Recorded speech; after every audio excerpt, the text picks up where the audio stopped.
Hey there, welcome to the NCE Study Guide. This is going to be kind of a casual special episode that's a response to Amy, a listener who sent me an email asking if I do any tutoring or study groups, which I haven't, but I'm open to. So if there's others of you like Amy out here who are interested in getting together and doing this sort of thing with and for each other, let me know. So here is the message that Amy sent to me, and then a response from our study buddies at Notebook LM, which I've crafted because I kind of think of these things as like I'm doing an AI puppet show. I'm putting together an AI puppet show is basically what I'm doing. So please enjoy the AI puppet show, and I hope that it helps you in your preparation for the NCE Study Guide. I took my NCE on the 21st of March, 2025, and I passed it. I think that the pass rate is about 83%. It's something like that, people that pass it the first time, which is pretty good. So even though it's a 200 multiple choice question and it is quite daunting, I think it's something that is quite passable. And so I would encourage anybody who's preparing for it, just the fact that you're preparing for it, I hope that gives you confidence. And the more time you spend with it, the more that's going to sink in and really help you through those 200 multiple choice questions. And anything else that we can do together to help each other as we're entering this field together, but separately. Let's see what we can do if you're interested in any kind of collaboration or study group. So here is the voice message from Amy. And thanks again for listening to the NCE Study Guide. Hey, Glenn. Thank you so much for getting back to me.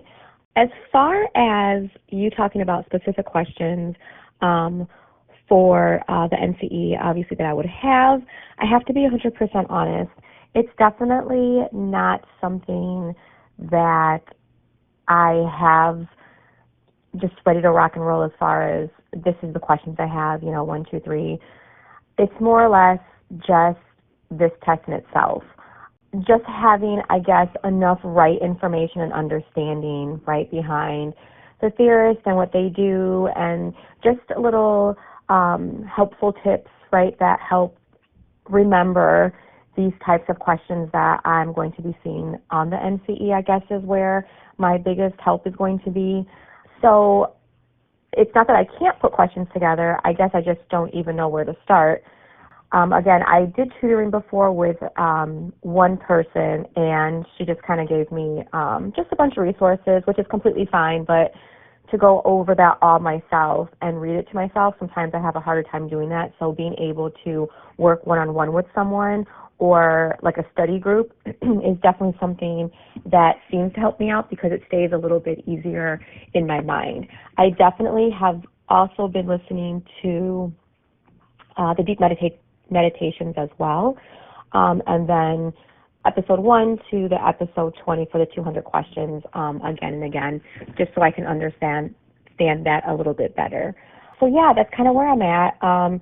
Any feedback, obviously, about what the best recommendations are for this test, as far as also other material that kind of helped, would definitely help me out.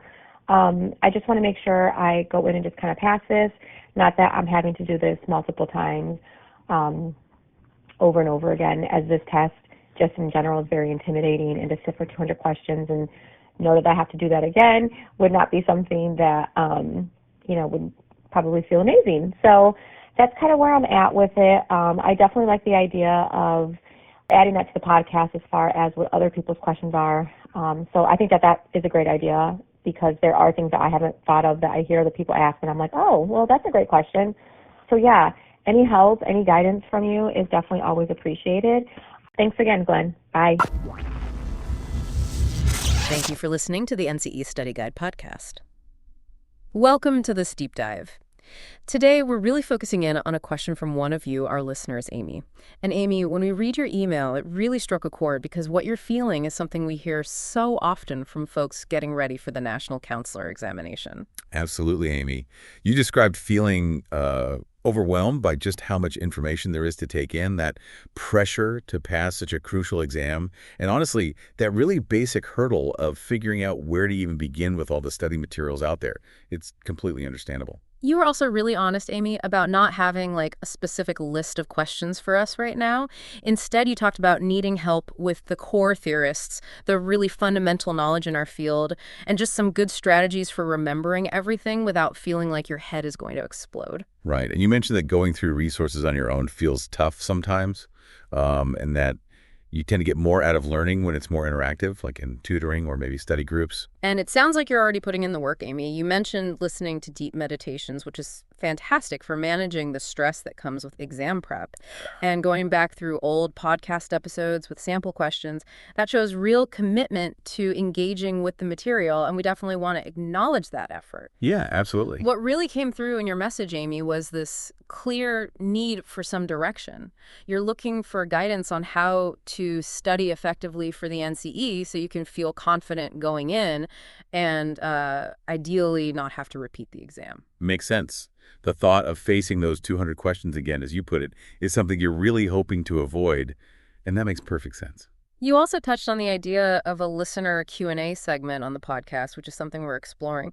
But you also pointed out that your lack of specific questions right now really comes down to not having a solid grasp of the test's structure itself. Right. It's hard to ask targeted questions when you don't yet have that overall framework, you know? Okay, Amy, and to everyone out there who's nodding along, feeling that same sense of being underwater with all of this, please know that those feelings are completely valid. What you're experiencing is incredibly common when you're facing a big exam like this. Yeah, feeling stuck or overwhelmed, you are definitely not alone in that. But the really important thing we want to emphasize right away is this. You don't have to stay there. Exactly. That feeling of being lost in a sea of information doesn't have to be your permanent state. And that's exactly why we wanted to do this deep dive today, Amy.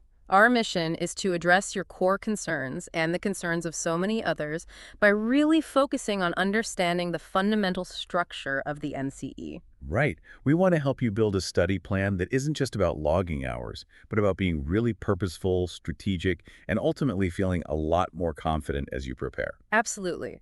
Think about it this way, Amy. Trying to prepare for the NCE without understanding its structure is a bit like trying to navigate a new city without a map. Yeah, you might wander around and see some interesting things, but you're probably not going to get to your destination efficiently, and you'll likely feel pretty lost and frustrated along the way. Exactly. And that feeling of uncertainty can be really paralyzing. It can lead to that sense of being scattered, like you're trying to absorb everything at once without any real sense of what's most important or how it all fits together. That's why having a clear understanding of the NCE's blueprint is so powerful.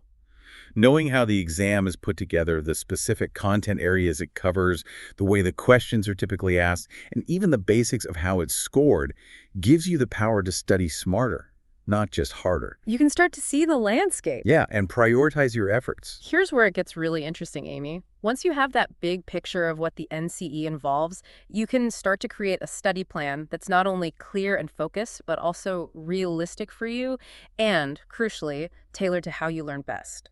Right. What works for one person might not work for another, and understanding the structure helps you figure out what will be most effective for your individual learning style and needs. So, Amy, let's start by looking at the format of the exam itself, what you can expect when you actually sit down to take the test on exam day. Okay. The National Counselor Examination is made up of 200 multiple-choice questions. And you'll have a total of 3 hours and 45 minutes to complete the entire exam. It's a good amount of time, but pacing yourself will definitely be something to keep in mind. Definitely. Now, out of those 200 questions, 160 of them are actually scored and contribute to your final result. Okay. The other 40 are unscored questions. These are experimental questions that the test developers include to gather data for future exams, and they won't count for or against you. Okay. So don't get too bogged down if you hit a really weird one, maybe. Exactly. It might just be one of those unscored items. And for every single one of those 200 questions, you'll be presented with 4 possible answer choices. Your job is to select the one that is the best answer. And Amy, that's a really critical point to understand. You're not just looking for an answer that is technically correct, but the best answer out of the 4 options provided. Right. This distinction is often rooted in fundamental counseling theory. established professional principles, and sound clinical reasoning. There might be times when more than one answer seems plausible, but you need to choose the one that is most strongly supported by the core knowledge and practices of our field. Gotcha. The test itself is computer-based and is administered year-round at Pearson VUE testing centers. Right. So once you feel prepared, you'll schedule an appointment to take it at a center that's convenient for you. Okay. Now, Amy, let's move on to what really forms the core of the NCE, the 8 core content domains. Yeah, the entire exam is structured around these key areas of knowledge, and each one represents a fundamental aspect of what professional counselors need to know and be able to do in practice. And these 8 domains, Amy, are actually based on the standards set by the Council for Accreditation of Counseling and Related Educational Programs, or CACEREP. Exactly. This means they reflect the breadth and depth of knowledge that you've likely been exposed to throughout your counselor education program, and that really defines the scope of practice in our field. Okay. So let's go through each of these 8 domains, Amy, so you and everyone listening can get a really clear picture of exactly what you're preparing for. Sounds good. The very first domain is human growth and development. Okay, Amy, let's dive into this first one.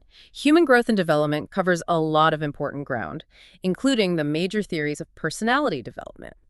Think about those foundational theorists you learned about: Freud, Erikson, Piaget, Kohlberg. Right, and there are different stages of development. Understanding the sequence and key concepts of these theories is really important. It also includes physical, cognitive, and emotional development across the entire lifespan, Amy, from infancy all the way through older adulthood. So you need to know typical developmental milestones, common transitions, and also maybe potential developmental crises that can happen. Exactly. And the ongoing discussion about how much our development is influenced by our inherent nature versus our environment, that nature versus nurture debate, is also a key part of this domain. Right, and also understanding how disabilities or chronic illnesses can impact development across the lifespan, that's in there too. Yeah. Now, Amy, here's a study tip that could be really helpful for this domain. Try using a timeline approach. Create a visual timeline and map out the different theorists and their major developmental milestones and core concepts, organizing them by age groups. Oh, I like that. Seeing it laid out visually can really help you connect the dots. Absolutely, Amy. And don't underestimate the power of simple memory tricks. Yeah, like what? Well, for example, just as a little nudge, thinking Piaget plays with kids can be a simple way to remember his focus on cognitive development in children. Find little associations and mnemonics that work for you to link those names and core ideas. Good one. Okay, the second core content domain is social and cultural diversity. This area, Amy, focuses on the really critical importance of understanding how cultural identity develops and the impact of factors like discrimination, oppression, and privilege on individuals and various groups within society. It also delves into what are often called multicultural counseling competencies, the specific skills and awareness that counselors need to have to work effectively with clients from all different backgrounds. So things like microaggressions, stereotypes, biases, and being aware of your own biases as a counselor. Exactly. And a significant part of this domain, Amy, involves understanding how to work in a way that is both ethical and effective with diverse populations. Racial, ethnic backgrounds, LGBTQ+ community, religious groups, individuals with disabilities, the whole spectrum. Right. That concept of cultural humility, knowing your own perspective has limits, seems key here. Totally. For studying this domain, Amy, a really helpful tip is to actively engage in some self-reflection about your own cultural lens and how it might influence your perceptions and interactions. Good point. And maybe try considering different case examples involving diverse clients and think critically about how you would approach those situations in a way that is culturally sensitive and ethically sound. Yeah, practicing how you might identify and respond to potential microaggressions can also be very beneficial. Okay, domain 3. Counseling and helping relationships. This domain, Amy, is arguably at the very heart of what we do as counselors. It explores a wide range of different counseling theories: Rogers person-centered, Adlerian, CBT, REBT, Gestalt, the big ones. Right. You also need to understand the dynamics of the therapeutic alliance, Amy, that really crucial bond, as well as the concepts of transference and countertransference. How those unconscious processes can play out. Got it. This domain also covers various therapeutic interventions and techniques associated with different theories, as well as treatment planning. Crucially, it also includes understanding crisis counseling, suicide risk assessment. And the different stages of the counseling relationship itself. Yep. So for studying this really vast area, Amy, our study tip is to try and organize the different counseling theories by their broader theoretical orientation, like humanistic, cognitive behavioral, psychodynamic. And then really focus on what each major theorist fundamentally believes about human nature and their primary methods for change, like their core techniques and goals. Exactly. What are their core techniques? What are their ultimate goals for the client in therapy? Domain 4, group counseling and group work. This domain, Amy, focuses specifically on the unique dynamics and processes involved when you're working with multiple clients in a group setting. Right. You'll need to know the different stages that groups typically go through as they develop, often described as forming, storming, norming, performing, and adjourning. It also covers the various types of groups, Amy, like psychoeducational groups focused on teaching skills, therapy groups that are more process-oriented, and support groups for shared experiences. And each type has its own purpose and structure, right? Right. You also need to understand common group roles and dynamics like who's the scapegoat, who monopolizes time. And the specific ethical issues in group work, which can be different from individual therapy. Yeah. Our study tip for this domain, Amy, is to try and connect your own personal experiences of being in any kind of group, educational, professional, social, to the theoretical concepts. So thinking about how people actually behave in groups can help solidify the theories. Definitely. Okay, domain 5, career development. Yes, Amy, career counseling is indeed a very significant part of the professional counselor's role. This domain includes the major theories of career development: Super, Holland, Krumboltz, Gottfredson. Each offering a different perspective on how people make career choices and how careers develop over time. You'll also need to be familiar with various career assessments. Criteria is to explore interests, skills, values, and different models for career decision-making, plus understanding work values, interests, personality type. Yeah, all key parts. For studying career development, Amy, a really helpful tip is to use visual aids. For example, Holland's RI face hexagon, representing personality types and work environments, is often much easier to remember if you actually draw it out. Visualize the relationships between the different areas. Nice tip. Okay, domain 6. Assessment and testing. This domain, Amy, can sometimes feel a little more technical, as it really focuses on the principles and procedures involved in psychological and educational assessment. Right.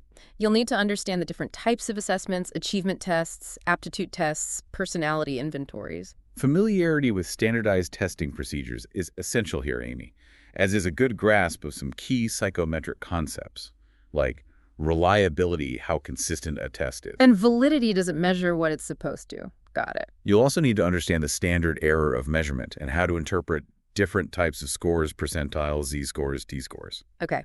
Our study tip here, Amy, is to not just try to memorize these terms in isolation, but to actively try to match each term to a real-world example. Right. Like you said earlier, thinking of reliability like a bathroom scale, consistently giving you the same weight. Yeah. Makes it more concrete. Exactly. Domain 7, research and program evaluation. This domain, Amy, covers the fundamental principles of research in the behavioral sciences. You'll need to understand the key differences between qualitative research methods, exploring experiences, and quantitative research methods, focusing on numbers and stats, plus the basics of experimental design, IVs, DVs, control groups. You'll also need to be familiar with different sampling methods, Amy, and the important ethical considerations in research with human participants. Right. And finally, understanding needs assessments and the basics of program evaluation to see if interventions actually work. Yeah, this area can sometimes feel like revisiting grad school research methods.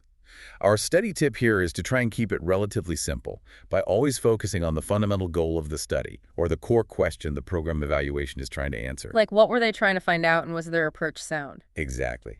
Okay, the 8th and final core content domain is professional counseling orientation and ethical practice. This domain, Amy, really ties everything together, focusing on the foundational ethical and legal responsibilities that guide professional counselors. Having a thorough understanding of the ACA Code of Ethics is absolutely crucial. Absolutely. You'll also need to know your legal responsibilities, Amy, confidentiality, duty to warn, mandated reporting.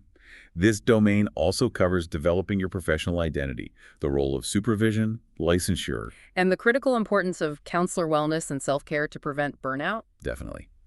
Our key study tip for this domain, Amy, is to really prioritize client safety, client autonomy, and informed consent when you're answering ethics questions. Right. Often multiple answers might seem okay, but the best one will consistently uphold those core ethical principles. Okay?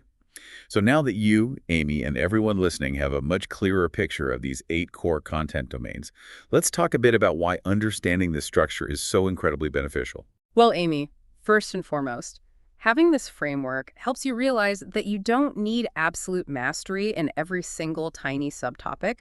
Some areas will naturally align more with your strengths and interests. Exactly, Amy.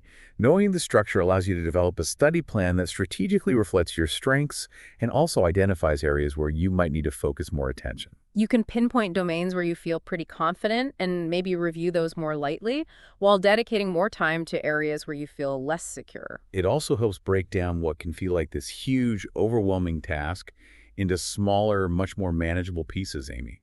Instead of just, I have to study for the entire NCE, you can think. This week, I'm focusing on human growth and development, and then break that down even further. Exactly. And perhaps most importantly, Amy, gaining this familiarity with the structure can really give a significant boost to your confidence. When you understand what you're actually going to be tested on, the whole task starts to feel less amorphous and much more achievable. You can see there's a defined body of knowledge, and passing is absolutely a realistic goal. Right. You've already taken a great first step, Amy, by listening to podcasts and engaging with study materials in what might feel like a more passive way. That's valuable for initial exposure. But now, armed with a better understanding of the exam structure, you can really start to transition from that passive review into more active mastery of the content. And this active mastery, Amy, really comes through asking yourself targeted questions, actively practicing with exam-style questions to get a feel for how concepts are tested. And using effective techniques like spaced repetition to help reinforce knowledge and improve retention. Yeah. Amy, you also mentioned in your email that you remember things better when you study with other people, and we really want to validate that. You're not just being social, you're actually engaging in a learning strategy that can be incredibly effective. Study groups offer a whole range of benefits. Absolutely, Amy. Study groups provide accountability. You're more likely to stay on track when others rely on you. And explaining complex concepts out loud to peers is fantastic for deepening your own understanding. Totally. Sometimes teaching something is the best way to learn it yourself. Plus, Amy, studying with others lets you see different approaches to questions and concepts. It can expose you to ways of thinking you might not have considered alone. And let's not forget the motivation and encouragement from connecting with others going through the same thing. It combats that isolation that can creep in. Exactly. And beyond just the studying, Amy, being part of a study group reminds you you're not alone. You're part of a community of future professionals striving towards the same goal. It reinforces that shared identity. So, Amy, to bring everything together, and for everyone else feeling that initial fear about the NCE, it is significant, but absolutely not insurmountable. You don't have to feel adrift without a compass. You don't need every single answer figured out right now to start making meaningful progress. What you really need is a plan, a sense of support, and connection with a community walking the same path. Because it's so important to remember, Amy, that every single licensed counselor out there has been in the exact same position you are in right now, maybe feeling unsure or overwhelmed, but committed to moving forward. And you are doing that too. So, Amy, now that you have a much better handle on the test structure and what you're being asked to know, we have a potential opportunity for you and anyone else listening who feels they could benefit from a more structured, supportive approach. If our conversation today resonated with you, Amy, if you've been looking for a space to ask questions, learn from peers, and stay motivated, then we really want to encourage you to consider joining us. We are setting up a virtual study group specifically for NCE prep. Our aim is a collaborative space to quiz each other, break down concepts simply, offer emotional support, and ultimately help everyone walk into the exam feeling confident and hopefully walk out having passed. So, Amy, if you're interested in learning more about joining this virtual NCE prep study group, please reach out to Glenn at the NCE Study Guide. Glenn is helping connect future counselors like you who are ready to shift from solo cramming to a more purposeful, community-oriented strategy. Because let's be honest, Amy, preparing isn't just about memorizing facts. You're actively stepping into your professional identities as counselors, and we truly believe we're all stronger when we support each other. Thank you for listening to the NCE Study Guide podcast. Yes, thank you for listening. And Amy, thank you for reaching out. And I've had a few others reach out. If anybody is interested in recording questions, I can turn them into a discussion like you just heard using Notebook LM and doing a little bit of research to feed them information to talk about. But your questions could be something that help others as well as yourself. And if there's enough people that are interested in setting aside some time each week to do like a virtual study guide where we could get together and talk and share ideas, I'd be open to that. Just need to figure out when and how and the logistics of all of that. But, we can start a little grassroots effort and see if we can make some connections. So anybody's interested in that, you can email me at NCEStudyGuide@gmail.com. Thank you.